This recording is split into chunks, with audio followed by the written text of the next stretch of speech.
আপনি যদি চান যে আপনার স্মার্টফোনে কোনো ফোল্ডারকে আপনি হাইড করে রাখবেন কোনো প্রকার থার্ড পার্টি অ্যাপস ছাড়াই, তাহলে সেটাও কিন্তু সম্ভব। কিভাবে চলুন আপনাদেরকে দেখাচ্ছি।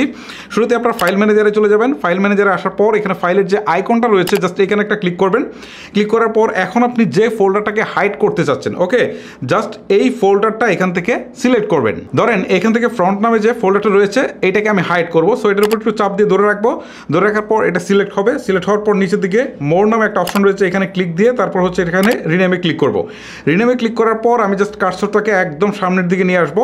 এখন হচ্ছে জাস্ট একটা ডট দিয়ে দেবো, আর কিচ্ছু না, একটা ডট দিয়ে তারপর হচ্ছে এখান থেকে টিক চিহ্নটা তুলে দিব। এখন ওকে করে দিব, আবারও হচ্ছে ওকে করে দিব। ওকে, এখন দেখেন এই ফোল্ডারটা কিন্তু এইখানে আর নেই, চলে গিয়েছে। এখন প্রশ্ন হচ্ছে এইটা যদি এখানে না থাকে তাহলে এটাকে আমি হাইড করে রেখে আমার লাভ কি? হ্যাঁ, এটাকে কিন্তু আপনি চাইলে দেখতে পারবেন। দেখার জন্য দেখেন বাম পাশে 3 লাইন্স রয়েছে, এখানে ক্লিক দেবেন। ক্লিক দেওয়ার পর সেটিংসে যাবেন। সেটিংসে আসার পর এখান থেকে শো হিডেন ফাইলস এটাকে আপনি জাস্ট অন করে দিবেন। অন করে দেওয়ার পর এই ফোল্ডারটাকে কিন্তু আপনি এখানে দেখতে পারবেন। এই যে মুভিস, এই যে ফোল্ডারটা, এটা কিন্তু আপনি এখানে দেখতে পাচ্ছেন। ওকে, এই হচ্ছে মূলত ট্রিক্স।